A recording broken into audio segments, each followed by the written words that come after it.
Hi. ఈరోజు ఒక ముఖ్యమైన ప్రశ్న అడగాలనుకుంటున్నాను. నువ్వు చెప్తూ ఉంటావు కదా ఎప్పుడు, ఈ శరీరం కలుధర్మ సాధనం అని అంటుంటావు కదా, ఈ శరీరం ద్వారా మనకు సాధించగలము, ఆత్మని సాధించగలమని అంటుంటావు కదా. కానీ మనసు ఎప్పుడు ఏంటంటే ఈ శరీరం చుట్టే తిరుగుతూ ఉంటుంది. ఇది అశాశ్వతము, ఇది నాశనం అయిపోతుంది అని తెలిసినా కూడా మనిషి ఎప్పుడు దాని చుట్టే తిరుగుతూ ఉంటాడు. ఆలోచనలన్నీ దాని చుట్టే తిరుగుతూ ఉంటాయి. ఎలా ఆ నెగిటివ్ నుంచి పాజిటివ్కి మార్చడానికి మనం ఎలా చేస్తే ఈజీగా అది సాధించవచ్చు? ఓకే, మంచి ప్రశ్న. ఇప్పుడు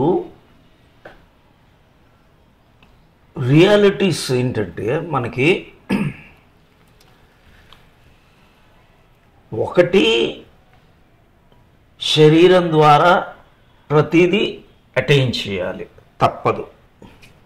అంటే అది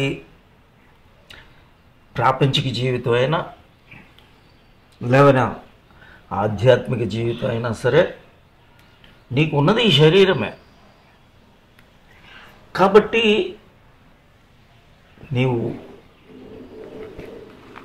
ఆకాశాన్ని అంటాలంటే నిచ్చెన భూమి మీద వెయ్యాలి. నువ్వు ఎక్కడైనా పైకి ఎక్కాలి అంటే ఏంటి, నిచ్చెన కింద నుంచే.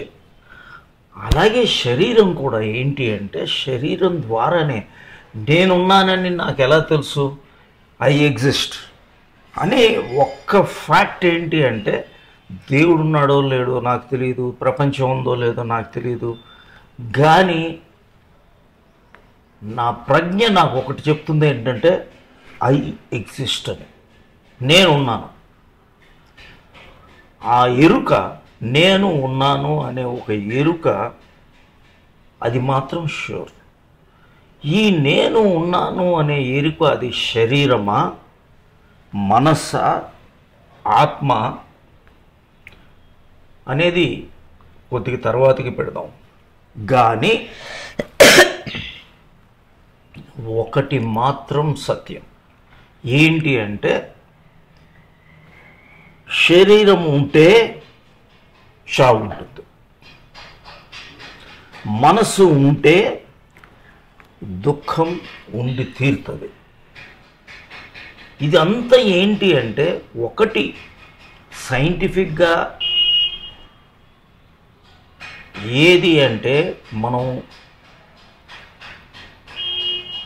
రాత్రి కల వస్తుంది. ఎప్పుడైతే ఈ ఆధ్యాత్మికతలోకి లోపలికి బయలుదేరుతావో నీకు అర్థమయ్యేది ఏంటి అంటే నేను ఇప్పుడు కూడా కలలోనే ఉన్నాను. ఇది కలే, కానీ తర్వాత కలే. ఎందుకంటే దాని మీద నీకు కంప్లీట్ పట్టు ఇవ్వట్లేదు ఈ జన్మ. కాబట్టి ఏంటి అంటే స్క్రిప్చర్స్ మనకి ఒక్కటే తెలుస్తున్నాయి.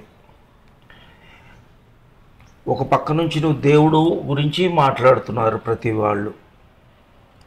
ఒక్క విషయం నీకు ఏం చెప్తాను అంటే దేహో దేవాలయం. ఓకే,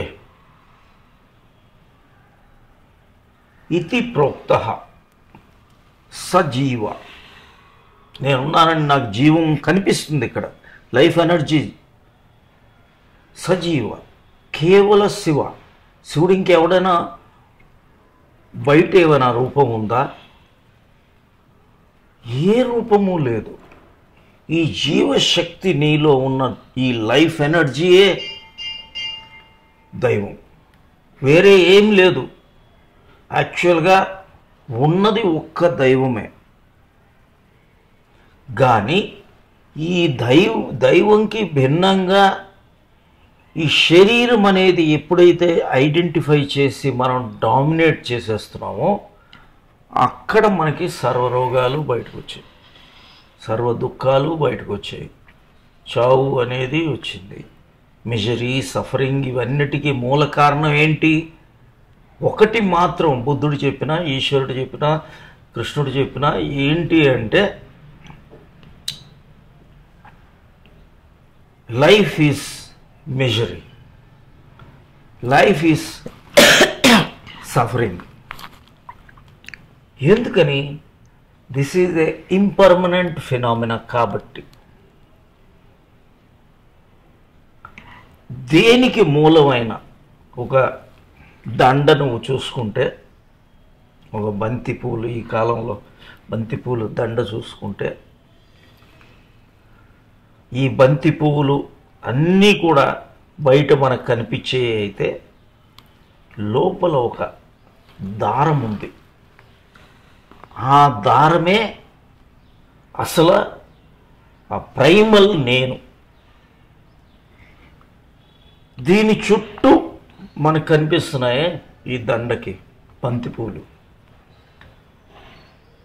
ఈ శరీరము, మనస్సు, ఈ ప్రపంచము, ఈ ప్రకృతి, ఆలోచనలు, నక్షత్రాలు, ప్రతిదీ దీనికి లింకే. మనం ఏదో విధంగా మనం మైమర్చిపోయి అసలు విషయాన్ని జ్ఞప్తి లేకుండా మనం జారిపోతున్నాం. సో ఈ జారిపోవటం వలనే మనకి ఈ సర్వరోగాలు, ఈ కష్టాలు, ఈ ప్రాబ్లమ్స్ ఇవన్నిటికీ ఎక్కడి నుంచి వస్తున్నాయి? మనకు అదే. దాన్ని బయటపడే technique is very very easy. ఒకటి,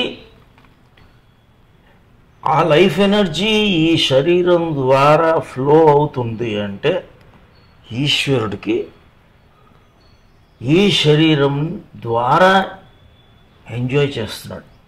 ఆత్మ ఈ ఏది సచ్చిదానందాన్ని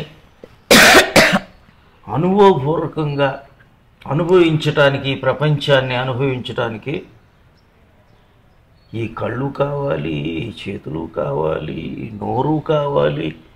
ఎవరు చేస్తున్నారు ఇదంతా? ఈశ్వరుడు. God is enjoying through this body. So this body ద్వారా చేస్తున్నాడు కాబట్టి అందుకే ప్రతిదీ కూడా మనం అనుభవించేది బ్రహ్మార్పణం. ఎప్పుడైతే ఈ బ్రహ్మార్పణం, బ్రహ్మహవి, బ్రహ్మాగ్ను, బ్రహ్మణాహుతం, బ్రహ్మైవతేన గంతవ్యం, బ్రహ్మకర్మ సమాధినః. The God is enjoying the pleasures, God is enjoying everything ఉండేటప్పుడు ఈ బ్రాహ్మణ్యాదాయ కర్మ అని ప్రతిదీ అలా నీకు ఉండేటప్పుడు సంగం త్యక్త్వా కరోతి యః, అప్పుడు నీకేం పాపాలు అంటుతాయి? లిప్యతే నా పాపేన పద్మపత్రం వివాంబస. ఎలా అయితే లోటస్ ఫ్లవర్ మీద ఒక్క నీటి బొందు కూడా ఆగలేదో, ఒక ముత్యంలాగా మెరుస్తుంటుందో, అలా మనం ఎంజాయ్ చేయొచ్చు. ఇలా మనం ఎంజాయ్ చేస్తున్నామా? చేయట్లేదు. So very very simple. ఇదేంటి అంటే మీరేదో పారిపోవాలని నేను అనట్లేదు. యాటిట్యూడ్, ఏ యాటిట్యూడ్తో మనం జీవించాలి అనేది తెలుసుకున్నావు. యోగంలో చేయాలి, యాగంలో జీవించాలి. యోగస్థః కురు కర్మాని. అటాచ్మెంట్ వద్దు. సంగం త్యక్త్వా ధనంజయ. సిద్ధ్యా అసిద్ధ్యో సమ్మో భూత్వా సమత్వం యోగ ఉచ్యతే. నేను యాంటీ లైఫ్ కాదు ఇది, మనం ప్రో లైఫే. కానీ ఆ ప్రో లైఫ్లో ఉంటూ కూడా మనం ఎప్పుడైతే ఈ విధానంతో జీవిస్తామో నిన్ను దేవుడు ఎంజాయ్ చేస్తున్నాడు. అద్వైతంలాగా వెళ్ళిపోవచ్చు. ద్వైతం ఉన్నప్పటికీ కూడా అద్వైతంలా అనుభవిస్తూ ఉంటే ప్రతిదీ, నువ్వు ఫ్యామిలీ అవ్వచ్చు, నీ ప్రొఫెషన్ అవ్వచ్చు, నీ చిల్డ్రన్ అవ్వచ్చు, నీ నైబర్హుడ్ అవ్వచ్చు, నీ ఫ్యామిలీ అవ్వచ్చు, అప్పుడు పార్వతీ పరమేశ్వరులాగా జీవించలేమా? సో ఆ విధానం పట్టుకుంటే ఎక్కడ మిజరీ ఉండదు, సఫరింగ్ ఉండదు. ఈ యోగంలో మనం జీవించి ప్రాణాన్ని ఎప్పుడూ కూడా సెక్యూర్ చేసుకొని ఆ జీవం ఉట్టిపడేలాగా ఆ లైఫ్ ఎనర్జీని మనం పైకి తీసుకెళ్తూ దాన్ని వేస్ట్ చేయకుండా, వీఆర్ నాట్, ఏదీ కాదు ఇక్కడ, ఏది ఏమీ నువ్వు వదిలేస్తున్నది ఇక్కడ ఏమీ లేదు. అటాచ్మెంట్ లేదంతే, డిజైరింగ్ లేదంతే. So you are neither attaching nor desiring. But హ్యాపీనెస్కి తక్కువ అవుతుందా? లేదు. తక్కువ నీకు అయ్యే ఛాన్సే లేదు. ఎందుకని? God is enjoying, why do you worry? కానీ మనం ఎప్పుడైతే ఈ రాంగ్ వేలో అటాచ్ అవుతామో మన లైఫ్ ఎనర్జీ తగ్గిపోతుంది, మన జీవ శక్తి కిందకి వెళ్ళిపోతుంది. ఆలోచన విధానం రాంగ్ అయిపోయి వాడిని కంప్లీట్ చేద్దామా, వీడిని ఆక్రమించుకుందామా, అది తీసేసుకుందామా, ఏముంది తీసేసుకునేదానికి? ఈ మొత్తం ఈ ప్రపంచమే ఈశ్వరుడిది, అది నీదే. సో మనం ఈ విధానంతో జీవించేటప్పుడు చావు కూడా ఉండదు. ఎందుకంటే చావాలి అంటే నువ్వు శరీరం అవ్వాలి కదా. ఈశ్వరుడు ఉండేటప్పుడు దేర్ ఈజ్, అందుకనే ఎవడి చావు వాడు చూడడు. ఎందుకంటే యు ఆర్ టోటలీ ఆత్మన్ స్టేట్లో, నీ ఆత్మస్థితిలో నీవు ప్రతిదీ ఇక పూజనే. సోహం భావేన పూజయేత్. ఈ ప్రాణం పైకి వెళ్ళింది సో, కిందకు వచ్చింది హం. ఇలా మనం పైకి కిందకి వెళ్తుంది. అది నువ్వేం చేయట్లేదు, మానేస్తావేంటి? నువ్వు భోజనం మానేయట్లేదు, ఆఫీసు మానేయట్లేదు, నడక మానేయట్లేదు, మాట్లాడటం మానేయట్లేదు, వినటం మానేయట్లేదు.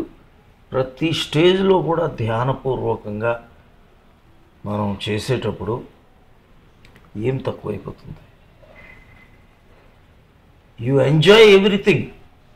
ఎగ్జిస్టెన్స్, ఈ ప్రకృతి పురుష, ఈశ్వరుడే పురుష, ఈ పార్వతి ప్రకృతి, ప్రాకృతి. ఈ విధానంతో మనం ఎప్పుడైతే జీవిస్తామో జీవేశ్వర ఐక్యం, శివపార్వతుల ఐక్యం, కంప్లీట్గా ఆ God and goddess are becoming one. The బిందు, ఆ బిందు విధానం మనం ఎప్పుడైతే ఉంటుందో absolutely wonderful. Everything is enjoyed by God.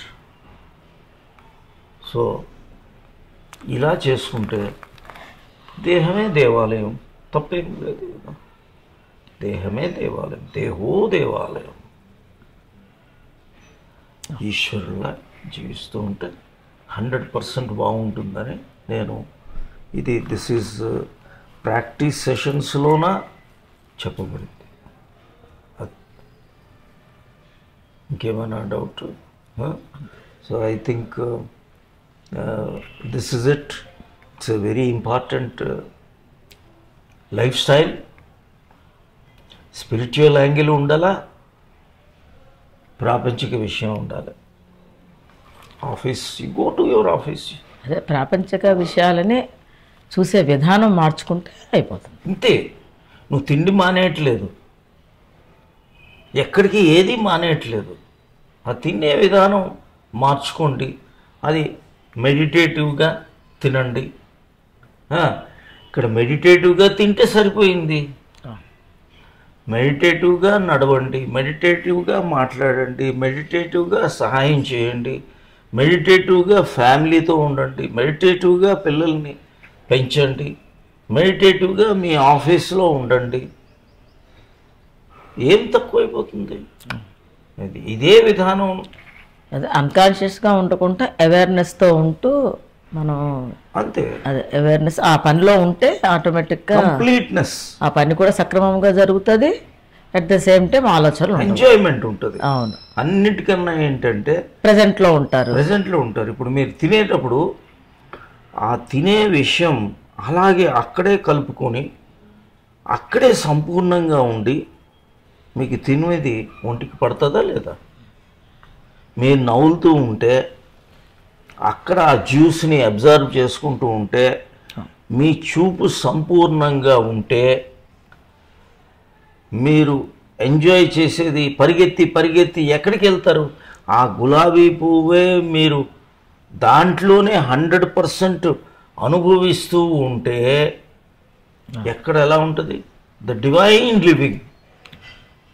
ఆ డివైన్ లివింగ్ గురించే ఇదంతా నేను చెప్పేది.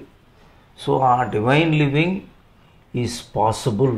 ఎక్కడే ఉన్నాడు దేవుడు? ఇక్కడే ఉన్నాడు దేవుడు. ఇక్కడ లేకుంటే ఇంకెక్కడైనా ఉంటాడంటే? ప్రతి దగ్గరే ఉన్నాడు దేవుడు. కానీ దాని ప్రైమల్ ఇప్పుడు ఇది మ్యానుఫ్యాక్చర్ చేసింది ఎవరు? సో అందుకనే కృష్ణుడు అదే అంటాడు అనమాట. ఫండమెంటల్ బయట టెంపుల్ కన్నా ఇది direct manufacture. Every cell of your body is made by him. ఎక్కడో వేసిన ఇటుక కాదు, ఎవడో వేసిన ఏ విధంగా సంపాదించేసాడో టెంపుల్ కాదు. ఎలా ఎవరు చేయాలి? సో ఈ విధానంతో మనం జీవించినప్పుడు కరెక్ట్గా ఉంటుందని నా భావన. నైస్. సో అందరూ ఇది ప్రాక్టీస్ చేస్తే life will be beautiful. Life is beautiful. ఎప్పుడు మర్చిపోవద్దు, లైఫ్ ఈజ్ బ్యూటిఫుల్. ఇప్పుడు ఏదో ఎక్కడికో వెళ్ళిపోయి అది పొడి చేసుకొని ఇది పొడి, ఎవరిని పొడి చేస్తావు? ఏం పొడి చేస్తావు? ఎక్కడికో వెళ్ళి ఏదో చేసి ఏమి లేదు. ఈ విధానం ఇది the perfect lifestyle. And you can live as God every moment, and God will never die, because body can die but the consciousness, pure consciousness can never die. So I wish you all the best. God bless you. Thank you.